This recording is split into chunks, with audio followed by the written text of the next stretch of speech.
The years that I spent in California, mostly living in near Elmshaven, various homes, renting some of the time from Grandpa Willie.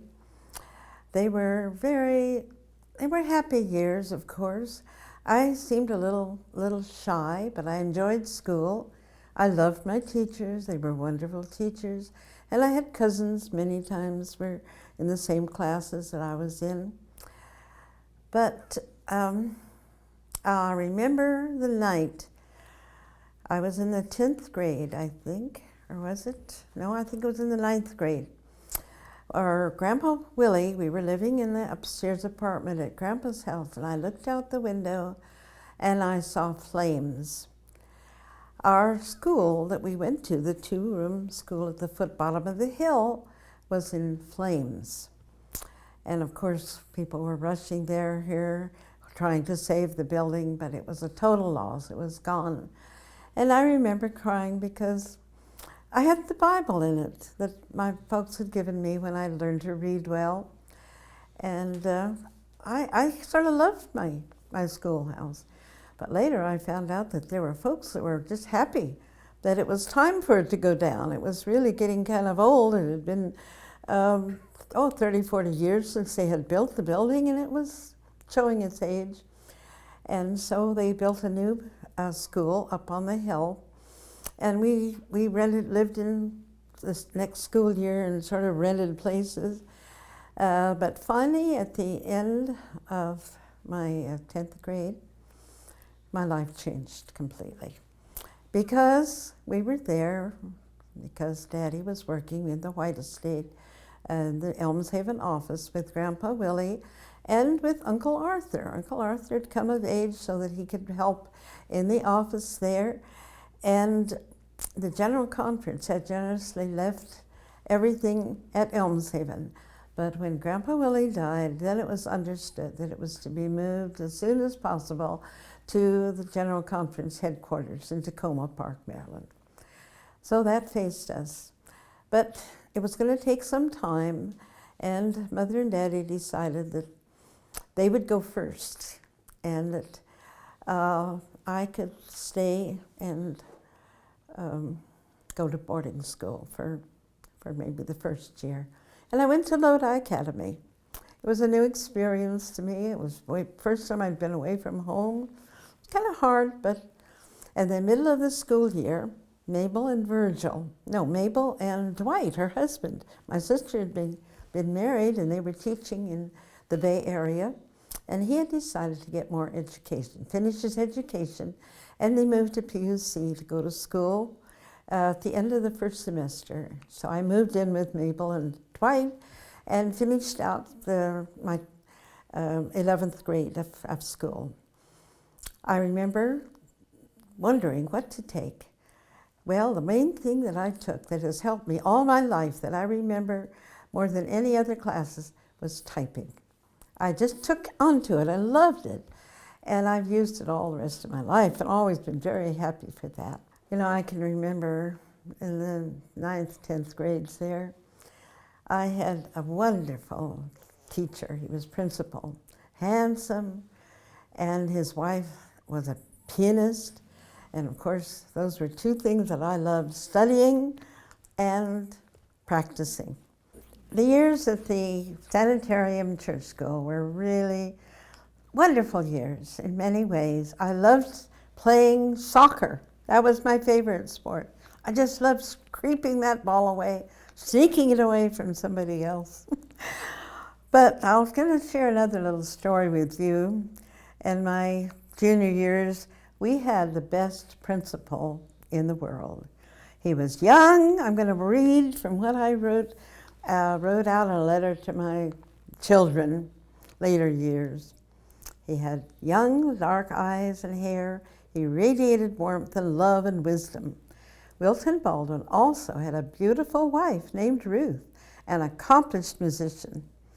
I worshiped them both, but must admit to the fantasy of wishing he could somehow be my husband. Ruth, my piano teacher for 3 years, with her sparkling eyes and encouraging smile, took me from being a Für Elise and hymn player to playing such loved and difficult numbers as Lis Lebenstraum, Sinding's Rustle of Spring, and Rachmaninoff's Prelude in G minor. One exciting evening, the Baldwins took another student and me to San Francisco to hear the boy violinist Yehudi Menuhin perform in concert.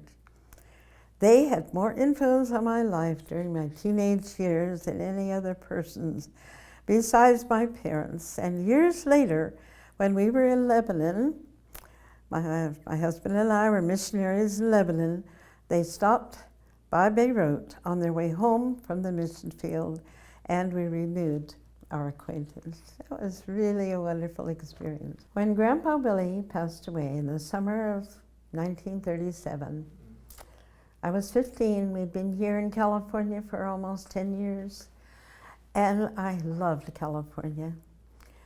And of course, one of the first things that happened was that everything, the white estate had to be moved from Elms Haven, where it had been, Willie had been in charge with his grandson, with his son Arthur, and my father had been there. And they were to be moved immediately, as soon as possible, back to the General Conference in Tacoma Park, Maryland. And so my life just changed. The next year, they were going to go ahead of me and left me in California for one more year while they get settled and get a home for us and everything there in Tacoma Park. I finished my junior year at PUC there at the prep school, and then traveled during the summer with a teacher family, Elder Hoffman actually, and his family. They were also moving back to Tacoma Park. And I found Mom and Dad settled in a second-floor apartment there right on Sligo Avenue. We could walk down to Tacoma Academy. And I decided that I would be going to Tacoma Academy this coming year. And it was interesting that I hadn't been there very long before I had the urge to go to, I heard so much about the wonderful boarding academy that they had there in Virginia. And I said, it would be wonderful to go back to boarding school. Because it was just being close to friends there. And so I began wondering, how can I earn the money? Because Mom and Dad said, you have to earn all your, money to entrance fees and other things, because it costs a lot of money to go to boarding school. Well, I made cookies, sold them. And at the end of the summer, it was about a week before school started. I had been accepted at Lodi Academy. But in those days, we had ingathering in the fall of the year. And we went in trucks around giving carols, well, not singing carols, but we were singing and asking for offerings for harvest and gathering. Well, I was with a group that was doing ingathering. And the young man in leading the group had he had an accordion. And I fell in love with the accordion. I said, oh, I think that would be the most wonderful thing to have. Oh, I just knew how to play the piano, and I knew I could easily learn to play the accordion. So I went home and told Mom, can I stay at home and go to Tacoma Academy and use that money that I've saved up to go to the boarding school, that I can buy an accordion? Well, they said, why not? It'll save us money too. And so, just the very next day, I took the bus down to the middle of San Francisco and looked up and bought an accordion. It cost almost $200. But I have had an accordion almost the rest of my life. It was just such a wonderful blessing to have an accordion. And I was teaching my own children later on to play the piano. but the accordion was my instrument. Well, my senior year, I enjoyed going to Tacoma Academy. And one of my teachers was, I met later in life, it was Rittenhouse, Dr. Floyd Rittenhouse. And I thought he was one of the best teachers that I'd ever had. And I had many, many friends, although I was rather shy. And during the school year, my parents bought a farm, bought a little 5-acre part of land 4 miles out of the city. Was next door to where Arthur White had his 5 acres also. And Daddy put up a garage, and he says, we're going to live in this garage until we can, build on and build a house. Well, that meant that I would drive with Daddy coming into work in the morning, and then I would have to wait at school in the afternoon until he left work at 5 o'clock.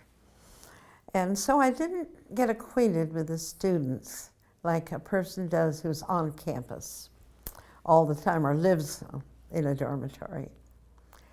And I remember having girlfriends. I had several really, really nice girlfriends. And one of them was Virginia Nickel. She and I became very, very close friends. She was a single child, and I had lots of brothers and sisters, so they used to take me along on their vacations. I'd go with them for a vacation period, and we remained friends all of our life. But she had a boyfriend, and she had introduced another friend to me. And we kind of got acquainted and got visited, and finally he decided to invite me down to a Friday evening Vespers program. But he would be picking me up in his car. He was a freshman in college. Well, that was fine with me. But when my mother heard about it, that I was going to be riding to Vespers with a young man from college, there was an end to that. And romance does not last if you don't have communication. And she says, no, I'm not having my daughter, my 17-year-old daughter, riding in the car with a young man. I had to wait till the next year. And then it just happened because she happened to like the young man who asked me out for a Friday night or a Saturday night program. And so then I had my liberties, you might say. But I did not date very much. I was kind of fussy about who I really wanted to be real friends with. And there were some young men there that asked me for dates, but I kind of had it in my heart that someday I wanted to marry a minister. Someday I was going to marry a minister. And so if there was someone wanted, I remember one young man gave me a Christmas gift, and I was too embarrassed to return it to him. My mother had to do the job. I was really kind of a hopeless case in many ways. I did not date a lot in college. I loved my studies. The first year I had decided that I wanted to be a secretary because I knew typing. And so I took typing, shorthand, and everything. But during that summer, I got acquainted with a physiotherapist. And I said, that's what I want to be. I don't want to be a secretary. So my second year, I concentrated on what I needed to take for physiotherapy. And one of the subjects was chemistry, which was hard. And I only got a C, and I was not used to getting anything but A's. And so I just thought again, and for some reason or other, I can't give the details, but I switched to home economics. And so my junior year, I was going for cooking and things like that. And I really enjoyed my junior year. But living out in the country there, I didn't have a lot of opportunities. The boys like me I didn't seem to like, and the ones I liked somehow couldn't see me.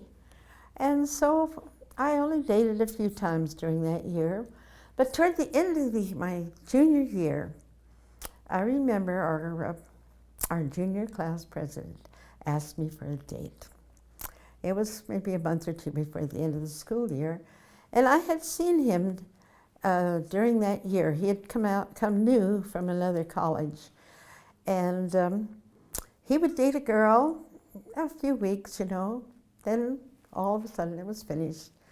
And I began to wonder, well, I wonder if he would do that with me too, so I wasn't too certain, but he was likable. He was a very likable person.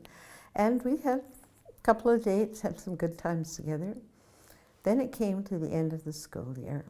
And now I'm going to tell you the story of what God did in this case of romance, for my experience. Toward the end of the school year, in fact, it was the last week of school, and I was working on a term paper. And of course, my father was at the general conference, and I was stayed after school and working in the library. And by 5 o'clock, I wasn't finished with I had to turn it in the next day. So I called my father and told him that I would be staying at having supper there and working in the evening, and I'd have to call him later to come and pick me up from 4 miles out in the country near Hyattsville. Well, 5 o'clock came. I walked over to the cafeteria there by the Washington Sanitarium and was standing in line. And I turned around, and there was somebody that I had met 3 years before when I was a senior in the academy there. And I had some memories of him that were not so terribly pleasant, because one of my special girlfriends had a crush on him. She had lived, in those days, the academy student, or not the academy, but the boys and the girls were separated in the chapel. And the boys sat on one side and the girls on the other. But my friend, I'll call her Shirley, I've forgotten her name too, but she lived on the girls' side, and Daniel lived on the boys' side right opposite her. And they got a speaking acquaintance, talking together. Evidently, he must have walked her home. She lived in the Tacoma Park there. And they were friends, and so she got quite a crush on Daniel. You know, at 94, you don't remember things so well. I think it would be good if I would kind of read a few things from the book that I have written for my grandchildren to understand some of my romance and other stories of my childhood. And I'm going to start in here soon after we arrived in Tacoma Park and moved into the apartment on Sligo Avenue, leading down to the college. And I'm going to read from a few places. Walking down Sligo Avenue to classes in the basement of old Columbia Hall was usually pleasant, except when it was snowing.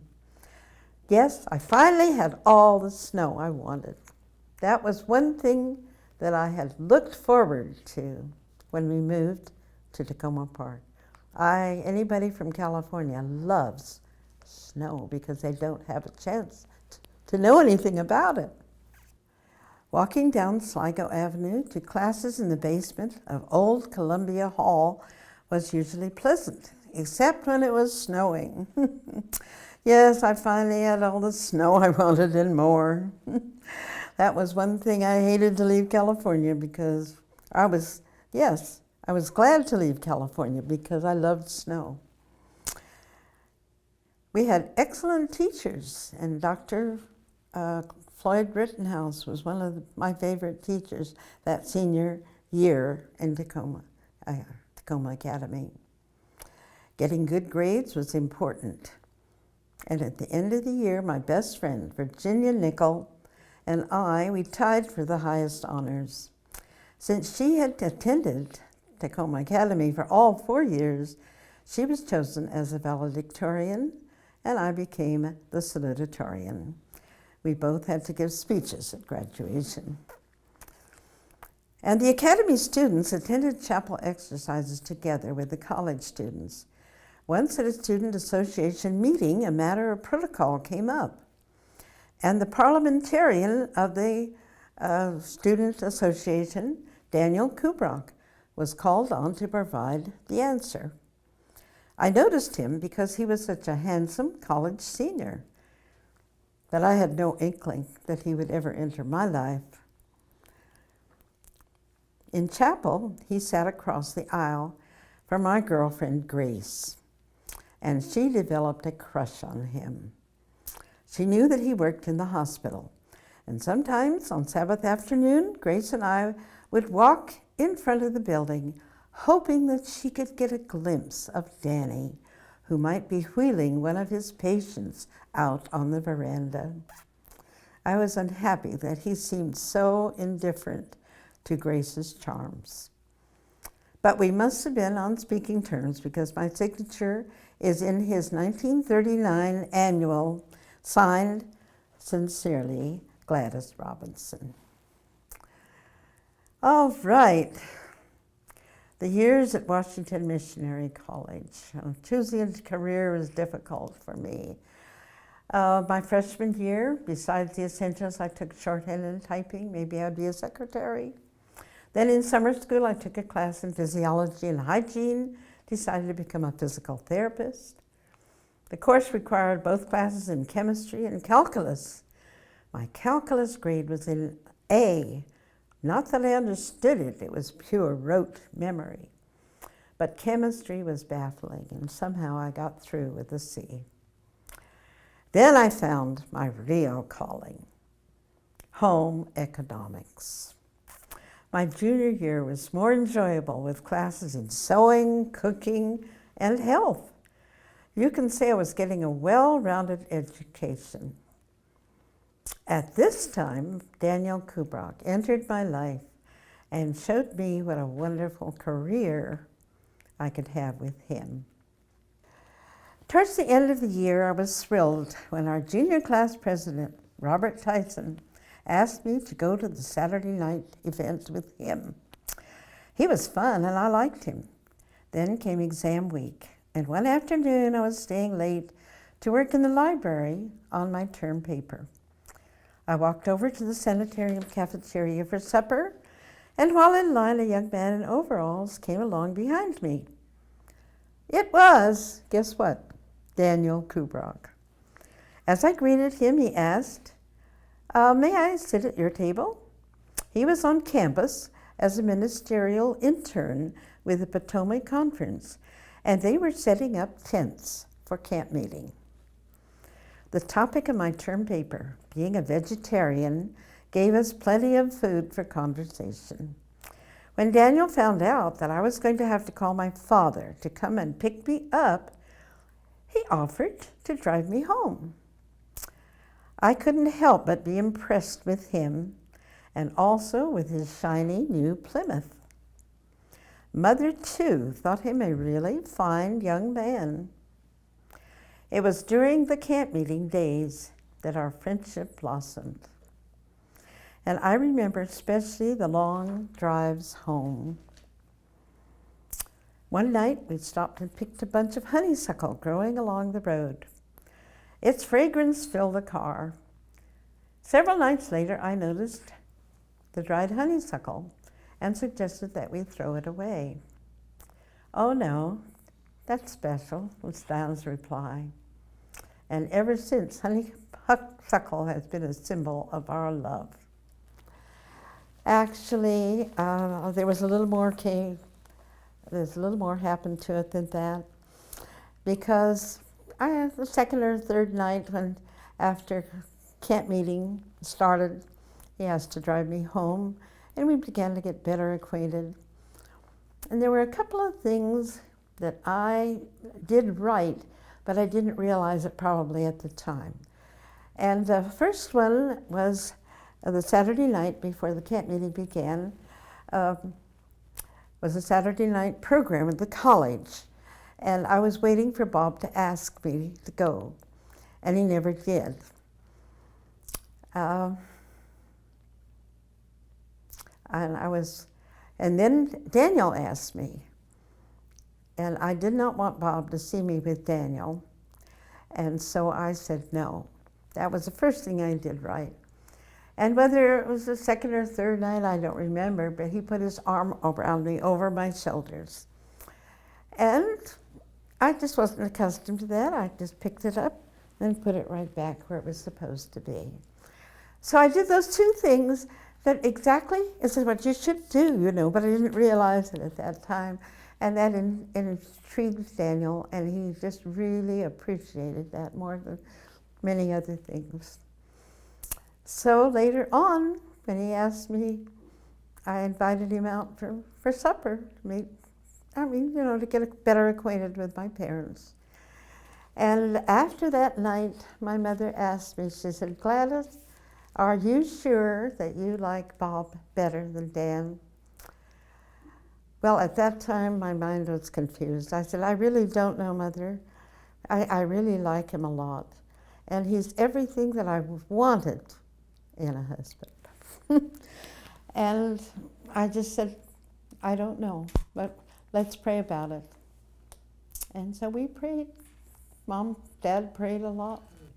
One day my mother asked me, she said, Gladys, are you sure you like Bob better than Dan? At that point, I wasn't sure of anything, but I realized that Bob was fast fading into the background. But one interesting little thing that we noticed at one of the camp meeting evenings, when Bob was leading the singing. And one of the songs that he chose, can you guess what it was? Dare to be a Daniel. And we kind of smiled about that a little bit later because he knew I had been, by that time he knew that I had been dating. And I found out later, actually Daniel had gone to Bob and asked if he could date me. And I guess Bob gave him permission. Must have. Anyway, that's beautiful. Camp meeting was ending. He was going to have to go back down to Virginia where he had this church that he was working with a pastor during a series of meetings. And so the time came when, I don't remember just how he asked me. He managed to tell me that he had come to camp meeting especially to find a nurse, to meet a nurse. He thought he would be happy marrying a nurse. But he said, I have found what I've been looking for. He says, I'm 29. He said, my family is longing for me to get married. And he says, I'm finding it as a pastor now very difficult to meet girls because mothers and fathers, they want to invite me to the homes. And he says, I just realized that it was time that I got married. It was more past time that I got married. And so he asked me to marry him. And I did not say yes. I just said, I said, we haven't really known each other a long time yet. I said, your personality appeals to me. Everything about you appeals to me. And he says, I might be saying yes, but he said, I'd like to pray about it. And I'd like for you to pray about it because we haven't known each other very long. Well, that was that. And the next day, I met my cousin Oliver Jacques. And he had just become engaged a few weeks before that. We were close friends because he was my own closest cousin. And so I whispered in his ear and told him that Daniel had asked me to marry him. He said, really? And I said, yes. He said, did you accept? I said, well, no, we're praying about it. Oh, he said, I'd have died if Fredoni had waited 1 minute before saying yes. Well, the more we talked, the more I felt maybe I should give a yes answer. And so a day or two later, I gave him the answer he wanted. And then I don't know, I think we kissed after I gave him the answer. I don't remember kissing him before, I really don't. And it was sort of that my parents had always taught me that they had done it themselves, and they wanted me to do that. So we talked about when. Here I was, a junior in college. And he said, I want to get married as soon as possible. He said, I need, to get settled, and can we get married this summer? Well, I had fooled around in college, taking so many different subjects that I would have had to gone to 2 summer school classes for 2 summer schools, plus my senior year, which of course means a lot of papers, a lot of hard studying and work. And so Gladys took the easy way out. And she said, we can get married at the end of the summer. And we set a date for August 30. And he went back down to his work, but he drove up as much as possible. He had a gas ration card. It was the war. It was 1942, and the war was going on. And he took me down to meet his family. His father and mother were both from the Ukraine. And I met his beautiful sisters. He had 4 sisters, 2 other brothers.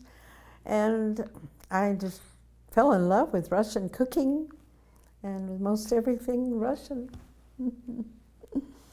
That's that part of the story. Now, would you like to share? Well, it was very interesting that within a few months after we were married, the General Conference was wanting to extend their mission enterprises over the world, and they were choosing couples to study the various languages, to go and to study at the seminary. And they invited Daniel and me to go to Russia with the 6 couples that were going to study Russian for 2 years. We accepted. We were happy because Daniel knew the language somewhat. Unfortunately, he didn't know how to, read and write as much, but we studied. And at the end of the time, 4 of the couples that had learned Russian, even though Russia had no intentions of opening the doors, they decided to send 4 of us couples to the country of Iran to be missionaries there. And there was a 1,000-year border with Russia and Iran. And they wanted us to go there. There was a Russian church in Tehran, which they asked Daniel, actually, to associate pastor with the Russian church pastor in Tehran when we went. One couple was to start a school there, an academy there, and the other 2 couples were sent to a town on the border where to do mission work, try to raise up a church near the Russian border where there were many refugees. So we were happy, but the others were ready to go when the time came to leave, and I was 7 months pregnant. I said, I can't really go right now. I'd like to have the baby first. I had a 2-year-old, and I was 7 months pregnant. When Elder Branson, who was the General Conference president, I had to go and tell him this. It was quite an ordeal to have to tell him that I couldn't travel at that time. I would have to go a little later with my husband. And he said, well, he says, we can arrange that. Then he looked at me and says, are there any others in the group in this condition? I says, not that I know of. So they continued and sent them off in August, and we had to wait for December. It was the last week in December when our ship sailed from New York, bound for Tehran, Iran. We would be several months on the boat, and then we would arrive in Alexandria, Egypt. And Elder Neil Wilson was the president of the Egypt mission, and he was to meet us there. Well, we had the 2-year-old Charlie and the 4-month-old Martha, and my nephew had just come back from Africa. I hadn't seen the family, my brother, for 9 years because of the war. And they arrived just in time to spend a few weeks together. And they donated the little basket that Marvin had come in for little Martha to ride in to Iran. I wasn't going to see my brother again for another 16 years. But that was the sacrifices that parents had to make in those days when their children went off to the mission field. Fortunately, my sister was still home for my parents. Anyway, we arrived in Alexandria in a late afternoon. I think it was Christmas Day or something like that, close to Christmas. And that was when things really began to hit me, when I heard all the Arabic being spoken around me. I knew English, and I knew a little bit of Russian, but I didn't know a word of Arabic. And I didn't know any of Farsi either. We were going to Iran. So we had some new experiences ahead. And it was when the boat could not get into shore close. So we had to climb down a ladder into a boat with babies and our luggage in order to get to Alexandria and go through customs there. And it was late afternoon when we finally got to the customs office. And we looked around. No Elder Wilson, no Neil Wilson to meet us. Well, what should we do? Fortunately, I had a very resourceful husband, and he says, we'll just catch a train and go to Cairo. It's only 100 miles. It was balmy in Egypt, beautiful weather, and we'll catch a train and we'll go and rouse up Elder Wilson, find out why he wasn't here. So that's what we did. And you know, I had one experience there that I will mention because it was very traumatic. I had to go to the bathroom, and it was getting dark, and there was very little lighting in the customs office. And I finally found the door. I kind of groped in. It was fairly dark. And I kind of reached around, reaching for the toilet seat. And I tried, and I tried, and I tried. I finally realized that there was none. And I kind of got enough knowledge, and so it was in the floor. And that was my introduction. I had no idea that in the East, most of the toilets were on the floor. So by the time we got on the train, I had been going through some very serious thoughts, you know. But Daniel was with me. The babies were sleeping peacefully on the train. And as the wheels rolled along, I realized that God was with us, and that I had a husband to take care of me, and that I was not to worry. That, you know, I just said, turn everything over to the Lord. And you know, we had the most wonderful conversation that evening before we were to landing in Cairo. I'll just never forget it, because the air was balmy, beautiful, the moon was shining, and we were happy. We were on the mission field, partly there, almost there. Well, we woke Elder Wilson up. It wasn't very nice of us, but he put us up for the night, and the next day we got a room. We were going to be there a week before our next plane was going to take, our plane, first plane, was to take us on to Baghdad. So we had a good time, visited the pyramids and everything. I've already talked about that. And then came New Year's Day. We were to get on the plane, Egyptian Air, bound for Baghdad.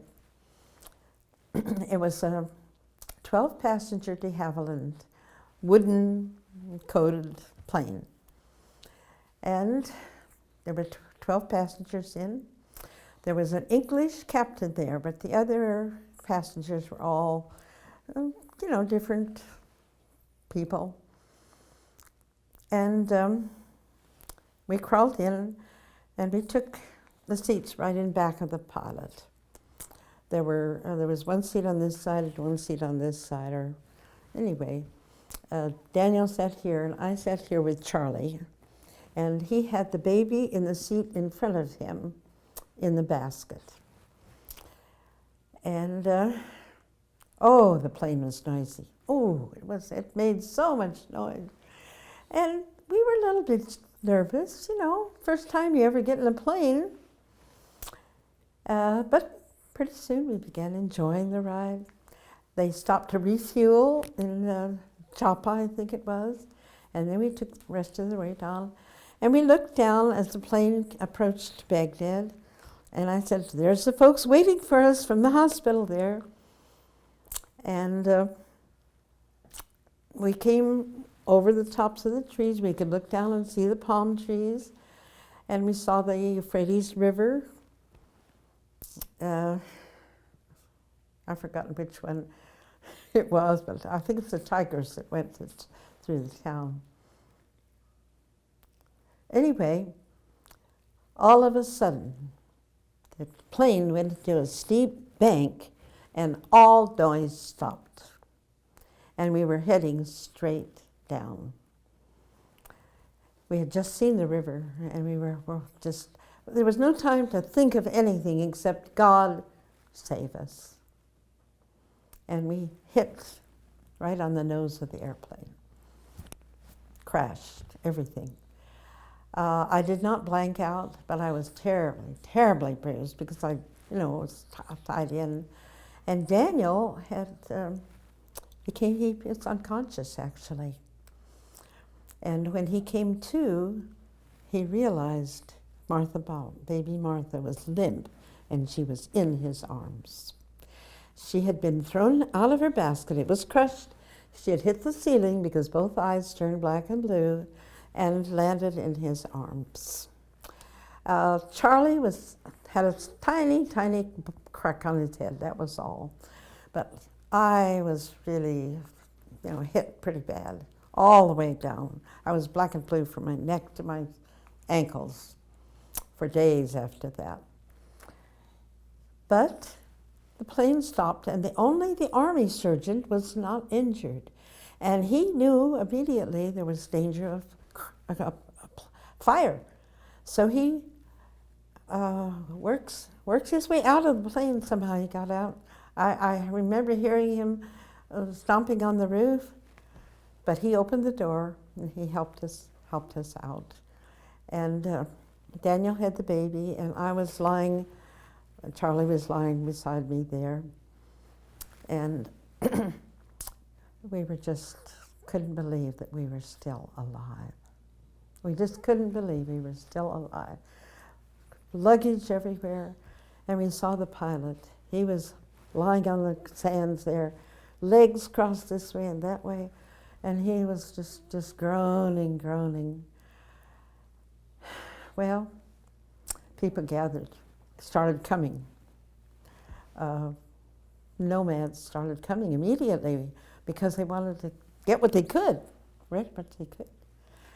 And someone picked up Charlie and started running away with him. Fortunately, this English captain was unhurt, and he ran after and got the baby back, got Charlie back. Because otherwise, I don't know, he'd have grown up to be an Arab sheik there. Anyway, eventually we were taken to the hospital, but of course the men were separated from the ladies.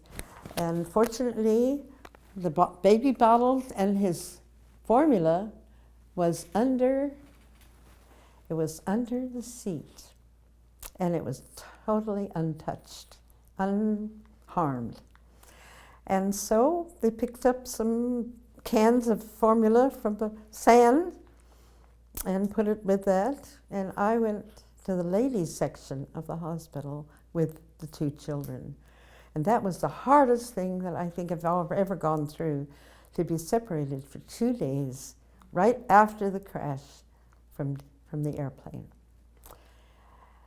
But they took care of me, they took care of the baby, and I was just happy to be alive. About a year after we had pastored in Tehran there, and met the other missionaries and the people there. There was quite a nice church there.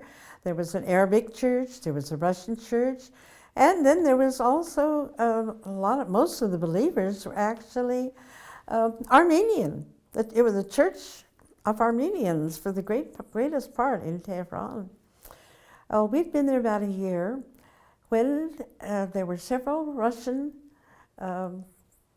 parishioners in Pahlavi, which is on the shores of the Caspian Sea. And so the conference says, let's send Daniel and Gladys down to see if they can't raise up a church with believers. They're Russian believers that are in Pahlavi, because the Russians had their fishing program there, and they owned the whole works. They owned it 50%. The Iranians owned the factory 49%. It was their factory, with that famous expensive Russian dish. And so we went there. We found a lovely place right on the shores, about a half a mile from the ocean. Found a house with a beautiful center room that we could hold classes in English. We'd have to start out some way. We'd hold our meetings on Sabbath in that central room. And we had students who started coming to English classes. That was how we were going to get acquainted with the village there. We had just 3 church members at that village, old ladies. And of course, they were just happy to have us there, very wonderful. They took good care of us, brought us lots of goodies. We had only electricity for a few hours during the daytime, so we had to do all of our washing and work during the daytime hours. But it was during this time that the Russian crisis took place, and it was in 1957 there. And the Russians thought we were spies. And in fact, we had visits from the police at least once a month for the first few months that they were there. And then finally, one night, someone came and told us that our life was in danger, that there were people that were definitely sure that we were spies for Russia and that they were going to put an end to our lives. Well, it was kind of scary. It really was. And but my husband, fortunately, was a man of God, and he remembered the story of Hezekiah, was it? Sennacherib. It was surrounding Israel, and he told the story of how Hezekiah had put everything before God, this terrible army of Sennacherib surrounding his village, his town, and how God had sent one angel, and had slain 185,000 villagers. And my husband took out his Bible, showed it to these police that had brought this story that we were to be killed, and said, "This is a Bible, this is a holy book of the God of heaven." And he read that story to them, or told it to them somehow. Had them read it, because it was an Arabic Bible that he had to use for them. And nothing ever happened. The Iranian authorities looked with great suspicion on our activities, and I would like to read a paragraph here from my book that tells of a thrilling experience. At least once a month, when we were living there in Pahlavi, Daniel would be called to the police office and questioned at length about our work. We had a shortwave radio, and they were sure that we were some kind of undercover intelligence agents. One day, a representative from the city government came over and told us to leave town within 24 hours or we might lose our lives. We are quite sure that he was sent by the Russians. Dan told him that we were not here for political agents, political business, but we were doing the work of God. He took the Bible and he read to him the story from 2 Kings 19 about Sennacherib's army of 185,000 men being destroyed by just one of God's angels. After he left, we had a season of prayer, pleading with God, protecting power. That was the last we heard of that threat. But we did hear a broadcast from Russia to Iran mentioning the American spies that were living in Pahlavi. This was during the time of the Berlin airlift, and it was indeed very frightening. There was another experience that we had when we were there in Iran that I'd like to read to you. It shows again once God's providential care for his children. One spring Saturday night, a special hike to a mountain tea house was planned. This was not when we were in Pahlavi. This happened in Isfahan, and we were, at that time, the Russian refugees had all moved to America, and we were pastoring the Armenian church in Isfahan. At night, that particular Saturday night, my assistant was sick. Sella was sick, so the Nazirians didn't go. We had a young pastor helper that only the husband went. I couldn't get a babysitter, so sadly we both stayed home. At 1 o'clock I awoke, and Daniel was not yet home. I was worried. About an hour later, Dan came in and told me of their narrow escape from dangerous murderers. After the hike up, they spent some time at the tea house before starting downhill. Someone from up above started throwing rocks at them. Suddenly, lights from a vehicle in the distance were shined on the group, and Dan saw men with raised knives coming toward them. One man rushed at Flora, Johnny's girlfriend. He pushed her aside and took the blow on his shoulder. Several of our boys scuffled with the murderers in the dark. One managed to roll a large rock down and wounded one of the attackers. And this diverted their attention, and our group was able to escape. In the meantime, Dan and Vigain with his bicycle were hurrying the girls away towards the main road. The fact that a cloud had covered the moon, no doubt, saved their lives. But it was hard cutting across the rugged mountain terrain in the dark. They saw lights searching for them up and down the winding road up to the tea house.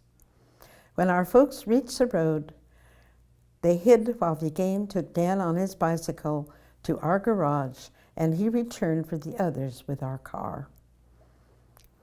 How thankful we were that Johnny's cut was only about a half-inch deep.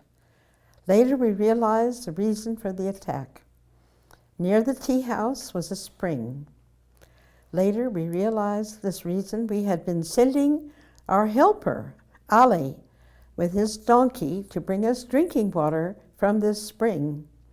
And the tea house owner was angry because we did not give him a tip. Notwithstanding our ignorance, God overruled and spared his children. And Stella and I thank the Lord that we were kept at home that night. It was nearly time now for our furlough. The Russian refugees had all gone to either Australia or to America, and that was why that we had been transferred to the Armenian church. Daniel was pastor there for about the last 2 years, and it was time for our furlough. Folks at home in Yale, Virginia were anxiously looking for us. Mama Kubrock was so busy getting things ready for our come. And we were anxious also to get home. They were sending us actually a few months early, and we appreciated that very much because we were anxious to get home. And then a telegram came. Mother's died of a heart attack. It was a cable that came to us, and it was signed by my father, but I knew it was not my mother. It was Daniel's mother. He knew too, it must have been his mother. She was only 57, mother of seven children, and it was a blow. It was a sad homecoming there, but we were glad to reach home and have being met at the boat. We were going to wonder where we were. No, we were returning to Iran. We were planning to return to Iran. When you have several different mission trips, it's easy to get mixed up on which one you're talking about. But this was our first 6 years in mission field, and we spent 6 months there with Mom and Dad in Yale, with Mom in Yale, took care of Dad, with Dad in Yale, and visiting relatives. We took a trip around America. First time that Daniel had been in the West Coast, went through Canada, California. He met many of my relatives, and we came back, and we were getting ready to go. We had to take a physical to be ready to go back, and Dad did not pass. It came back that he had tuberculosis. Well, that was something unusual. What were they going to do with us? Oh, we had big plans for our furlough. For one thing, I either was going to take organ lessons, or I was going to have a baby. We were going to have a third baby. We'd always wanted to have 4 children. So, of course, the baby went out. And most of my furlough, I was pregnant, and the baby was born in June, sometime there. And Daniel got his master's degree also during that summer. And we were get ready to go back to Iran. But try as we could, the conference could not get permission to allow us back to Iran. It was the time of the oil trouble with England taking over the oil situation in Iran, and they just wouldn't hear to having us come back. Well, they had to think of something else for us to do, and so while we were waiting for this, we had an extra 3 or 4 months to go wait for them to find the right place for us to work in the mission field. While we were in Iran, Daniel had started on a book, the story of the life of the fellow Ukrainian minister. Actually, he was a Syrian, originally a Syrian, but he was born in the Ukraine, and born in Iran actually, but lived in Ukraine. And he had had a marvelous life experiences. And so Daniel wanted to get the whole story. And so he had given it to him in Russian. He had written it out in Russian, and Daniel had translated it into English, and the book was almost finished. It was nearing completion. And we worked and worked on it, and just a month before we were to sail, the book was sent to the Review and Herald, and they accepted that book. And this is the book. It was called Light Through the Shadows by Daniel B. Kubrock. And we always felt that the Lord had a chance to get this beautiful book written and told, because there's actual miracles here of speaking in unknown tongues, which Elder Basekar experienced himself. And so this book was made a reading course book for 1952. And when it came out, we were already back we were in Lebanon. We had gone to Lebanon when this book was published. And I'll never forget when we got our first copy. And it was just so exciting to read the story and the pictures and everything, and to realize what it meant to our believers worldwide. The providences of God were so great in this story. In fact, Elder Nickel wrote us a beautiful letter saying He had sat up till 3 o'clock in the morning the day he bought this book so he could finish it. He couldn't put it down. So that speaks for this book. We're on our way to Lebanon, this time in the airplane. So it's sad that missionaries don't have that wonderful trip on the boat, to get ready for their mission life. They're just shipped there in a few hours and they have to start work right away. I liked the boat ride. I'll tell you, I enjoyed that very much the first time. Anyway, the conference in Beirut, the division headquarters was located in Beirut. And they had the college of Middle East College was there. And they had several churches there. And when we arrived, they decided that we should do some evangelistic meetings in Arabic, in the Arabic part of Beirut. And that took place several months after we got there. And if I remember right, there were about 13 who were baptized as a result of that experience there that we had. And I had the baby, Esther, that first year. And then it wasn't long before another baby was on the way. And they decided that there was a nice village that the Olsons had raised up a church plant. It was about 35 miles north of Beirut. And they were being called home on furlough. And that would be they would need another family there.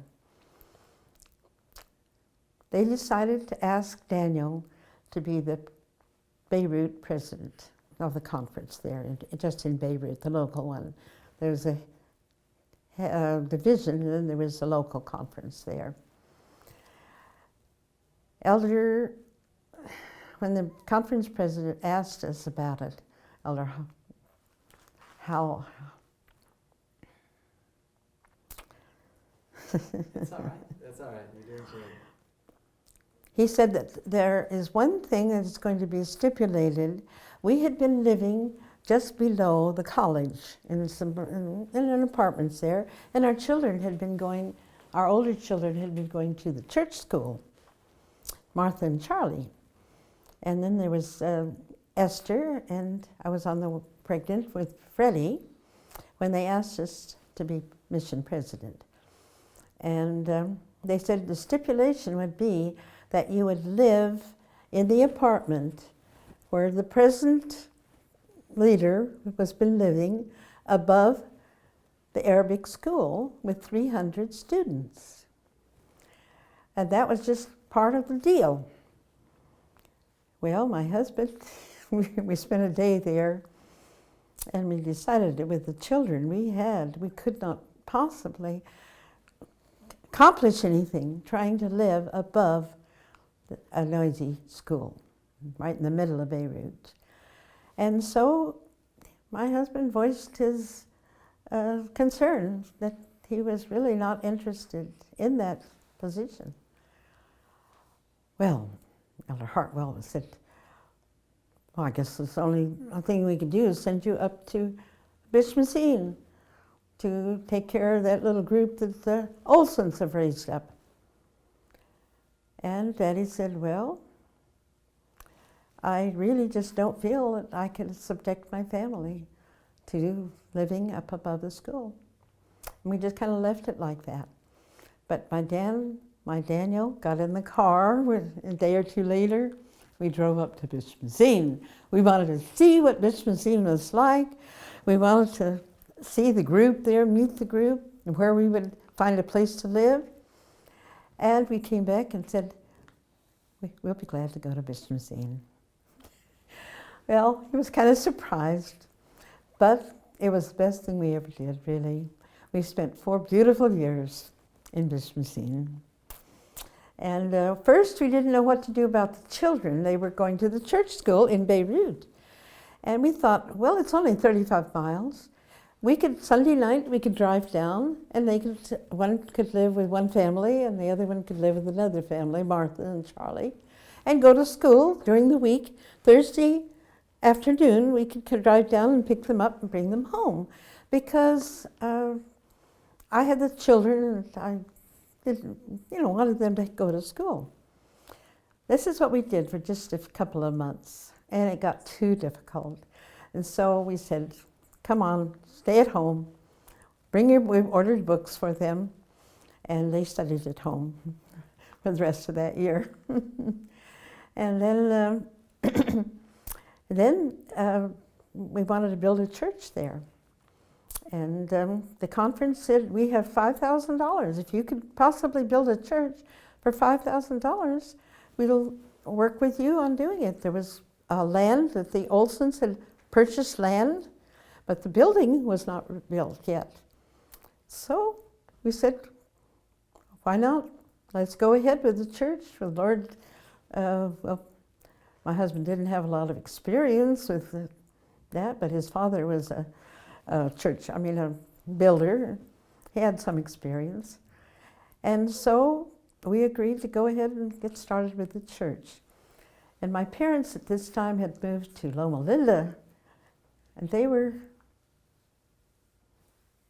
parents at that time were living in Loma Linda. And my mother, we said, we're building a church here, we'd love to have you help us with it. They had already sent a weaving machine because the people were so poor. We said, there's plenty of beautiful wool here, they can make scarves and things like that. They'd already bought it and sent it from the folks in Loma Linda. And we asked them, could you send us an organ for the church? They supplied the organ for the church. Pretty soon it came to notice there was stale peanut butter on the shelves of Lebanon. There was no fresh, no imported peanut butter. We said, why don't you send us a peanut butter grinder, and we'll get a business started here. In addition to studying with the people and holding meetings and baptizing them, we realized that there was a lot of poverty, that the country was small, and that most of the people there had relatives that had left for South America or other parts of the world and sent money home to keep them alive. And so, along with the studies and the baptisms, we also helped them with industries there. We were 4 years working on making peanut butter, sold it at the college market there in Beirut, sold it in the stores. There's a picture of the announcement of the peanut butter that we started marketing, because there were bottles for grape juice. They were used to making wine. What were they going to do with their grape juice when they didn't make wine anymore, when they became Adventists? And so it was really fun. Those 4 years were really fun. And I had another third baby there. But the Lord understood that I had help. I had a Russian girl, Arabic girl that came, and every morning she came in at 8 o'clock, stayed until 5 o'clock at night.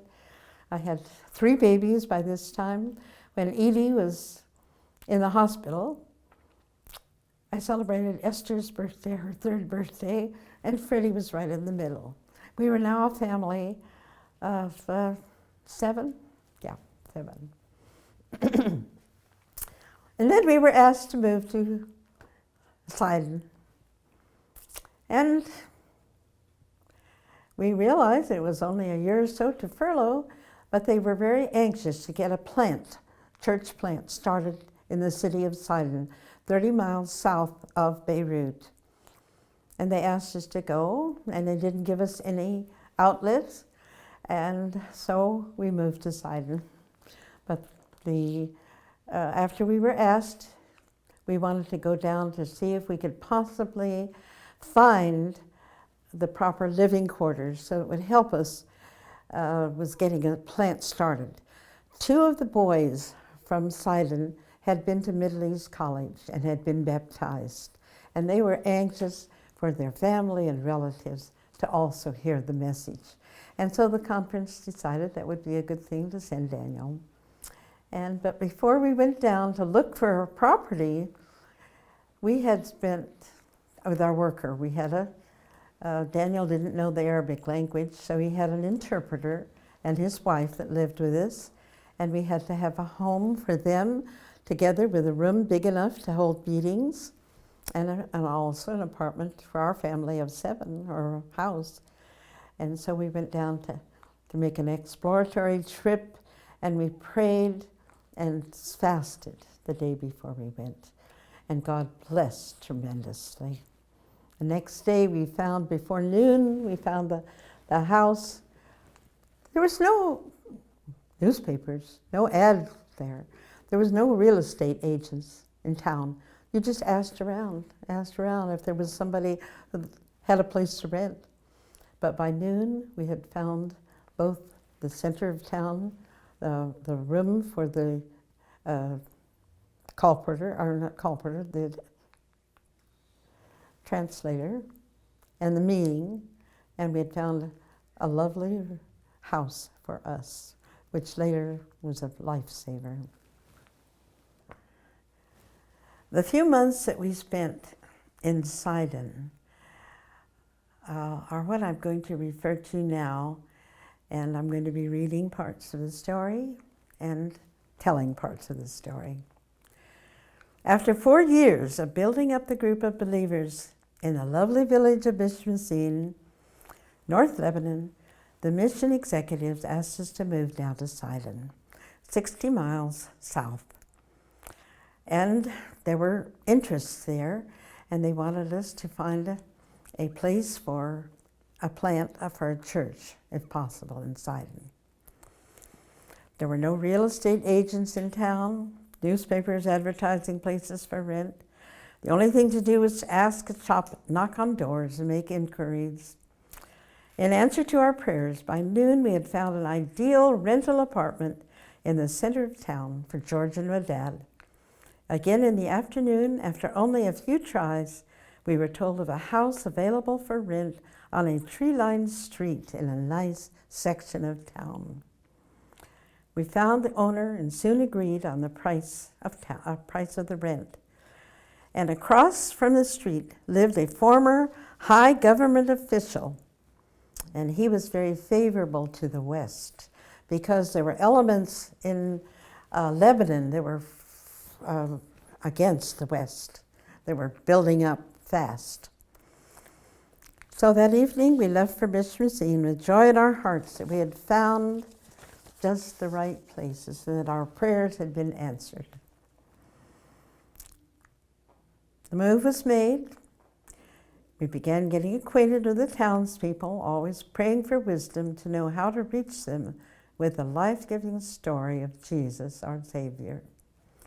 We met the lovely Estefan family and invited them with their friends to the Sabbath services, and we also had weekly Bible studies in their home.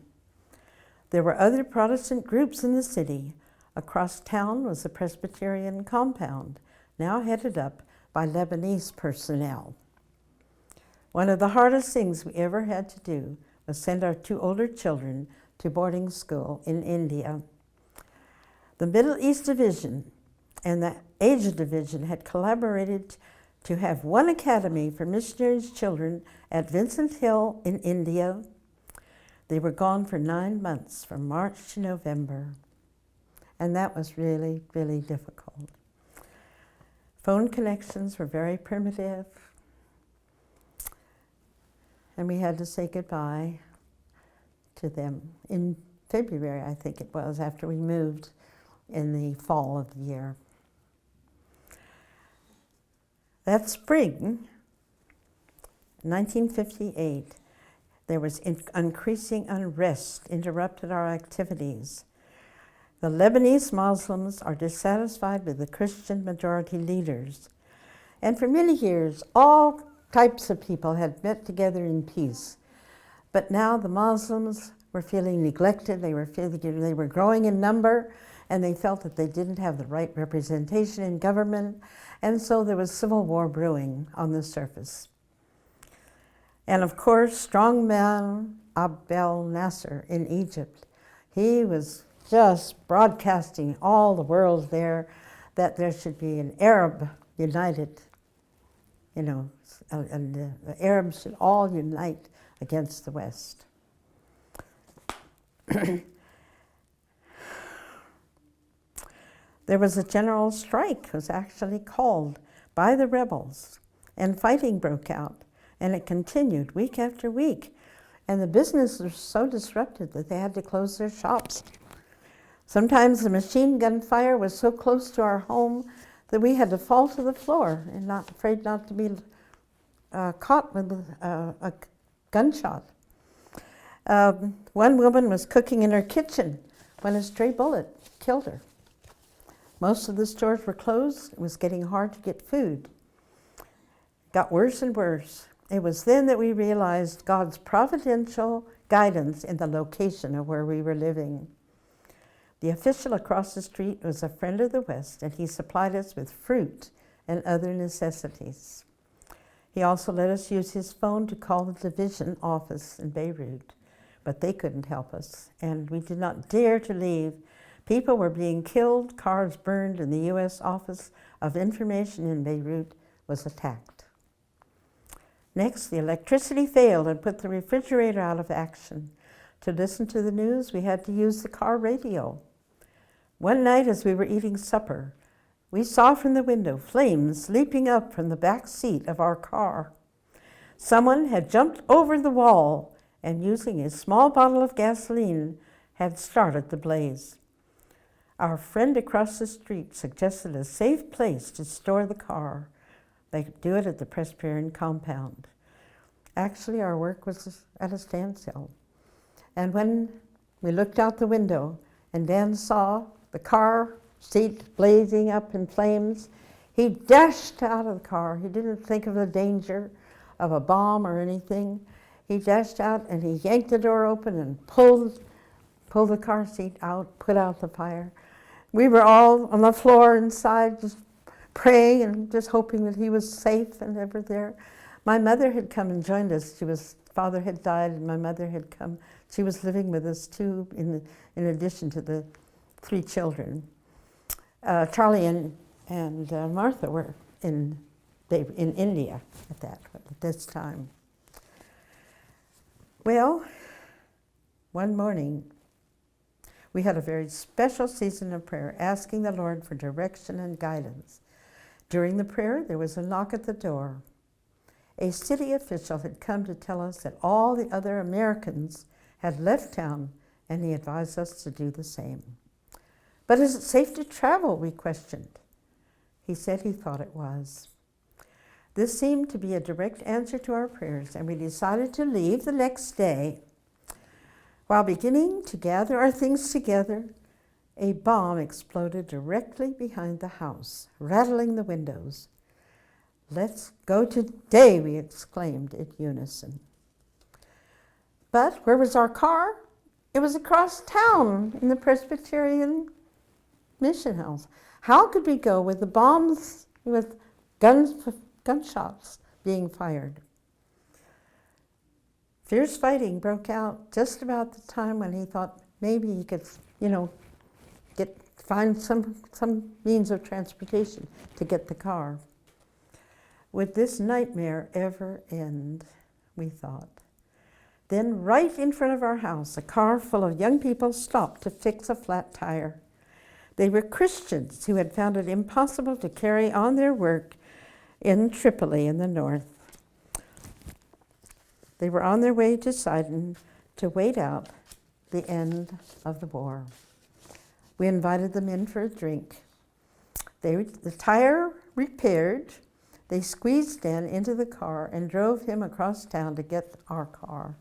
Another miracle.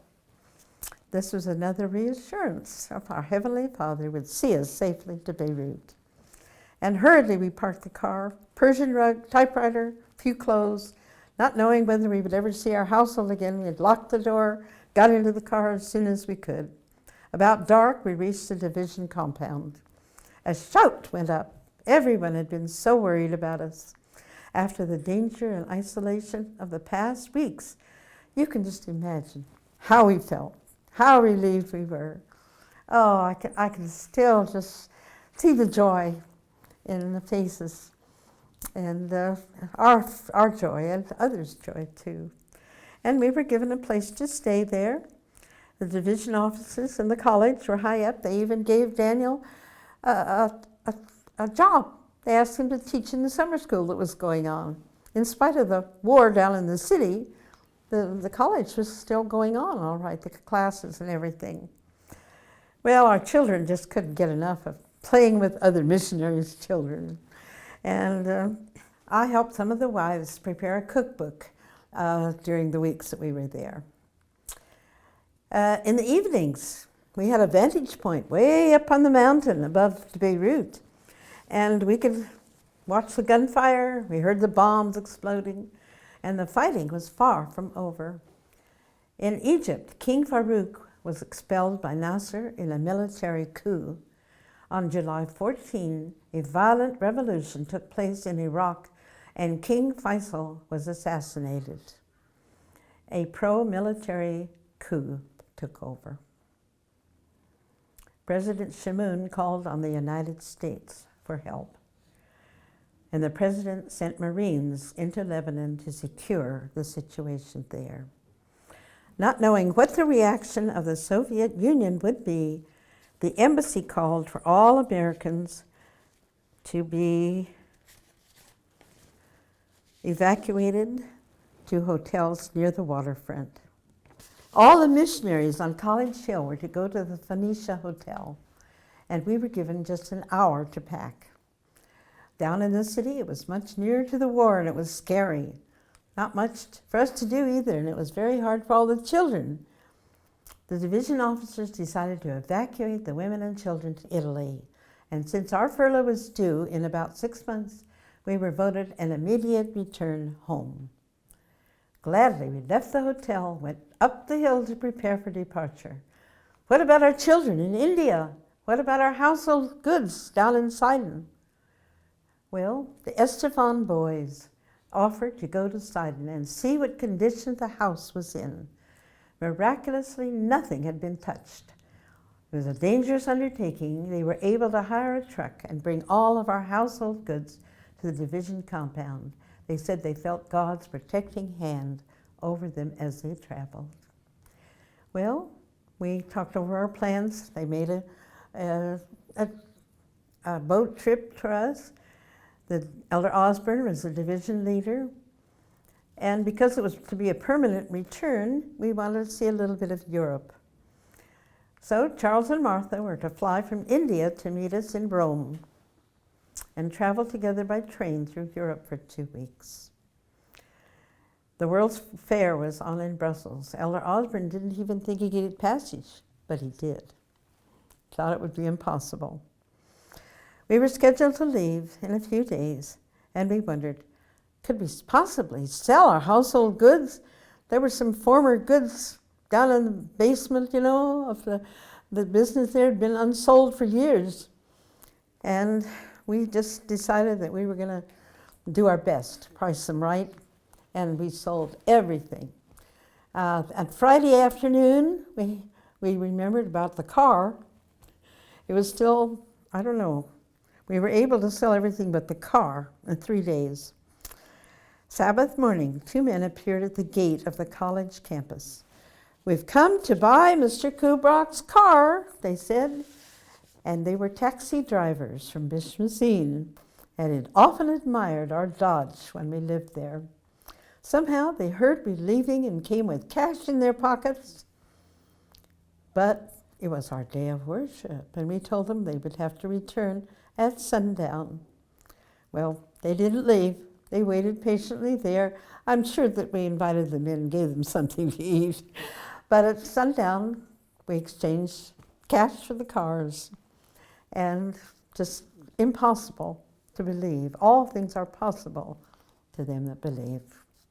The joy and wonder of it all, and the thrill of having our family together again, cannot be put into words. The weather in Rome was beastly hot, but it didn't matter. We did sightseeing, I suppose, but all we could really remember. Oh, we saw the cathedral. Yeah, we did. It was a beautiful thing. I was only 6 years old, and I still remember being very duly impressed with St. Peter's Cathedral in Rome. So I think that our children arrived from India the day after we arrived in Rome, carrying blankets, and it was beastly hot, but nobody cared. It was so wonderful to be together again. And then we went through our trip through Europe. I remember one interesting experience about little Freddie. He loved cars and everything. So we were on the train, I think it was in Switzerland, and we got out of the train, looked for Freddie. No Freddie, nowhere. Where in the world could he be? Well, we searched and searched. Finally, we got up near the first car there, and there he was. He was just so anxious to see the engine that he had come there, but we found him, got him back again. We had some interesting experiences, to say the least. We really did. After we transitioned home from Lebanon in the late 50s, we pastored in Pennsylvania for many years before being invited back to be the mission president of Tehran, the mission there in Iran. And so from Iran, we received our retirement call to come to be Aunt Grace's helper at Elms Haven Home, taking care of Ellen White's home. Well, we had 23 beautiful years, meeting people from all over the world who loved Ellen White and loved her work and loved the books. It was really a wonderful experience for us. But the highlight came shortly before we left Elms Haven, when we spent 3 weeks in the Asia Division. We were invited there by the Women's Ministries director to, it was the 100th celebration of the Women's Ministries, starting of our denomination. And we visited 20 of the churches during those 3 weeks. This was just the highlight of our career. Our son Tim went with us on that trip, and we just had a wonderful time. After we spoke, there would come the hugs and the kisses and the autographs and the tears. We met one lady. We saw her arthritic-ridden fingers, where she had spent 5 years in prison after typing The Desire of Ages in secret. She had been caught and put in prison for 5 years. They loved the spirit of prophecy. And this just gave us such a delight to see the young people today understanding how God led this church as it did. It led it in so many different ways, with wonderful leaders and especially with the spirit of prophecy.